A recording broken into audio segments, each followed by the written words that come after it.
On the morning of June 15, 1904, more than 2,300 members of St. Mark's Evangelical Lutheran Church filed onto a steamboat docked at Manhattan's 3rd Street Pier, dressed in their Sunday best for the parish's 15th annual picnic. Mothers packed lunches, children clutched new toys bought for the occasion. Within 2 hours, over 1,000 of them were dead, burned, drowned, or crushed, most of them within swimming distance of a shoreline crowded with people who could only watch. It remains to this day the deadliest single day in New York City's history before September the 11th, 2001. The real question was never simply how the General Slocum caught fire. Steamboats burned constantly in that era.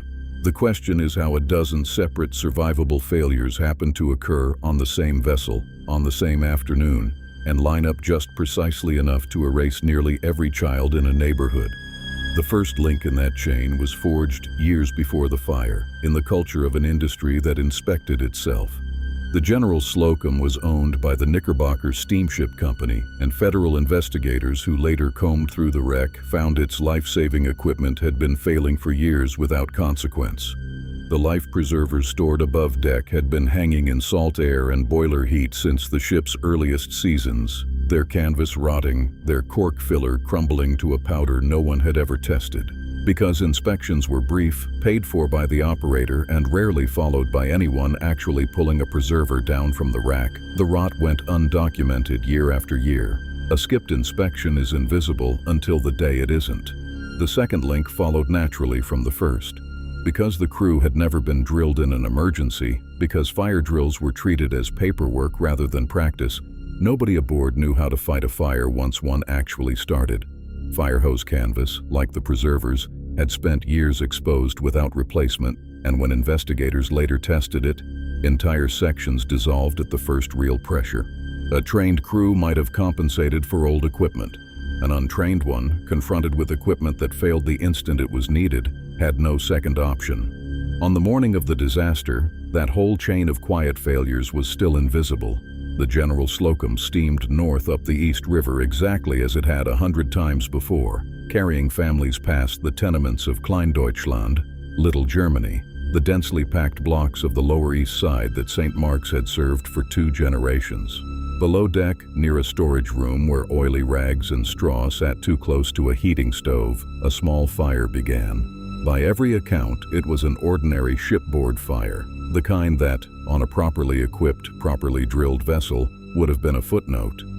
Because the crew didn't know how to fight it, and because the hose disintegrated the instant water was forced through it, an ordinary fire became an extraordinary one within minutes. It tore through fresh paint and varnished wood, spreading faster than anyone aboard could organize a response. Passengers who ran for the life preservers found them exactly as neglected as the inspectors had failed to notice. The canvas split open in their hands, and the cork inside crumbled to dust, offering no buoyancy at all. The very devices bought to save 1,300 lives had quietly become useless years before anyone needed them. That still doesn't explain how so many people, burning and drowning in a river lined with other boats, went minutes without any hope of rescue. That answer lies with the man at the wheel. Captain William Van Schaik, at the helm when the fire was first reported, made the decision that turned a contained disaster into a catastrophe. Rather than beaching the burning ship on the nearest shore, seconds away, he held course for North Brother Island, a mile upriver. Every additional minute of travel fed the fire fresh air through the ship's own forward motion, turning the General Slocum into something closer to a furnace with a bow. By the time the ship reached the island, most of the deck above the fire had already collapsed. This was the break point, the single moment the chain of small failures became unstoppable. A fire that untrained hands might have contained, fought with equipment that might have worked, on a ship that might have turned toward the nearest shore, instead burned for a full extra mile of open water with nothing to stop it. Passengers trapped between flame and current made an impossible choice. Burn on deck or jump into a river. Most of them, dressed in the heavy wool of the era, could not swim in. When the General Slocum finally grounded at North Brother Island, rescue came at last. But for 1,300 passengers, it came far too late. More than 1,000 people did not survive the crossing, the overwhelming majority women and children, because on a weekday church excursion, The husbands and fathers of Kleindeutschland were still at work across the city. In some families, every child died while a father stood on a Manhattan pier that afternoon, waiting for a boat that would return without them. In the investigation and trial that followed in 1905, federal prosecutors laid out the whole chain in a courtroom for the first time. The rotted hoses, the defective preservers, the absence of any real fire drill. Captain Van Schaik and the Knickerbocker Steamship Company were found criminally negligent.